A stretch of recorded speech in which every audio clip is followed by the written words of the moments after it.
Hello friends, welcome back to tech talk Mondays. ఇంతకుముందు వీడియోలో మనం వచ్చేసి కెరీర్ గ్యాప్ ఉన్న వాళ్ళు రెజ్యూమ్లో ఎక్స్పీరియన్స్ ఎలా పెట్టాలని దాని గురించి మనం మాట్లాడుకున్నాం కదండి. ఈ వీడియోలో వచ్చేసి అదే కెరీర్ గ్యాప్ ఉన్న వాళ్ళు ఎక్స్ ఎలాంటి టెక్నాలజీ చూజ్ చేసుకోవాలి, అంటే కోడింగ్ సైడ్ చూజ్ చేసుకోవాలా, నాన్ కోడింగ్ సైడ్ చూజ్ చేసుకోవాలా, లేదంటే 5 ఇయర్స్ ఎక్స్పీరియన్స్ ఉన్న వాళ్ళు ఎలాంటి టెక్నాలజీ చూజ్ చేసుకోవాలి, 2 ఇయర్స్ 3 ఇయర్స్ ఎక్స్పీరియన్స్ వాళ్ళు ఎలాంటి చూజ్ చేసుకోవాలి అనే దాని గురించి ఇప్పుడు మనం మాట్లాడుకుందాం.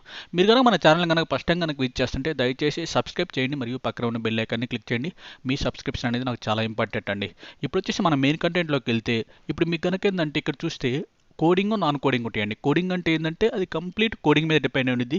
అంటే ఏంటంటే మీరు కంపెనీలోకి వెళ్ళిన తర్వాత మీకంటూ కొన్ని టాస్క్లు అసైన్ చేస్తారు.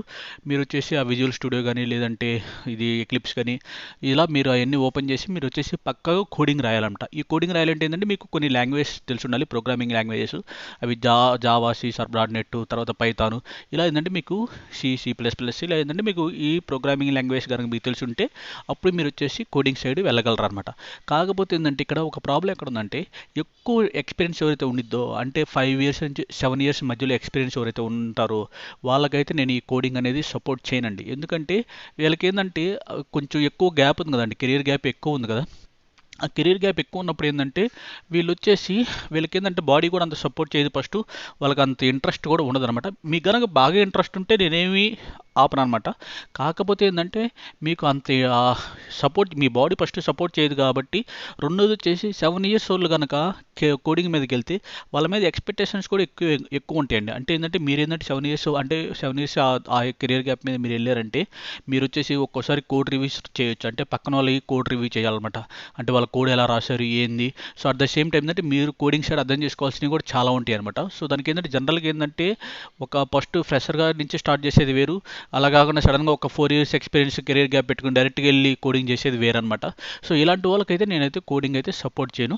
వీళ్ళకి ఏంటంటే ఈ 5 ఇయర్స్ 7 ఇయర్స్ గ్యాప్ ఉన్న వాళ్ళకైతే నేను సజెస్ట్ చేసేది ఏంటంటే వీళ్ళకి ఏంటంటే నాన్ కోడింగ్ రిలేటెడ్ స్టఫ్. అంటే నాన్ కోడింగ్ అంటే ఏంటంటే వీళ్ళకి జనరల్గా ఇప్పుడు పెగా ఒకటి, తర్వాత ఏంటంటే సర్వీస్ నవ్ ఒకటి, ఇలా ఏంటంటే టెస్టింగ్ ఒకటి. సో ఇవి ఏంటంటే నాన్ కోడింగ్ అనమాట. వీటికి ఏంటంటే కోడింగ్ తోటి అవసరం లేదనమాట. ఇవన్నీ ఎక్కువ టూల్స్ మీద వీటి మీద అంటే ఇప్పుడు టెస్టింగ్ ఉంది, మాన్యువల్ టెస్టింగ్, దానికైతే మీకు కోడింగ్ రాయాల్సిన అవసరం లేదనమాట.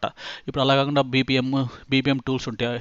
ఇప్పుడు పెగా వచ్చేసి బీపీఎం టూల్. ఇవన్నీ ఏంటంటే మీకు వచ్చేసి గ్రాఫికల్ యూజర్ ఇంటర్ఫేస్ మీద డిపెండెంట్. అంటే ఏంటంటే జియూఐ అంటాం అనమాట.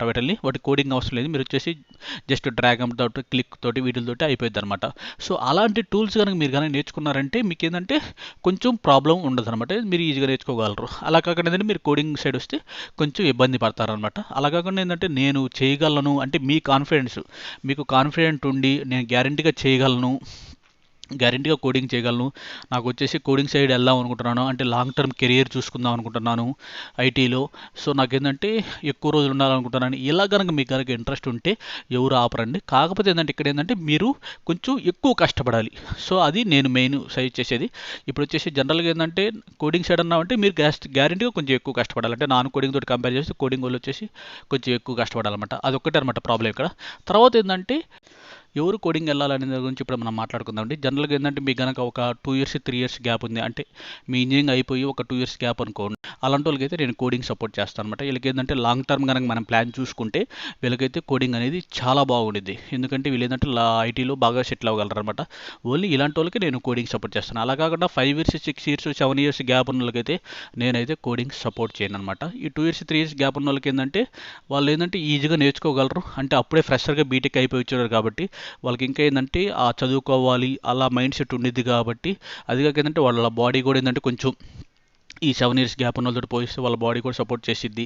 అట్ ద సేమ్ టైం వాళ్ళ మైండ్ సెట్ కూడా ఏంటంటే ఇంకా ఆ చదువుకునే దాని మీదే ఉండిద్ది కాబట్టి వాళ్ళకైతే ఎటువంటి ప్రాబ్లం ఉండదన్నమాట. అలాంటి వాళ్ళకైతే నేను కోడింగ్ సపోర్ట్ చేస్తాను. ఈ 6 ఇయర్స్ 7 ఇయర్స్ గ్యాప్ ఉన్న వాళ్ళకైతే కెరియర్ గ్యాప్ ఉన్న వాళ్ళు ఏంటంటే వాళ్ళు ఏంటంటే ఈ 5 ఇయర్స్ గ్యాప్ ఉన్నప్పుడు ఏంటంటే వాళ్ళు కొంచెం డైవర్ట్ అవ్వడానికి ఛాన్స్ ఉండిద్ది అనమాట. సో వాళ్ళకైతే నేను సజెస్ట్ చేయను అనమాట. సో ఇదనమాట ఈ వీక్.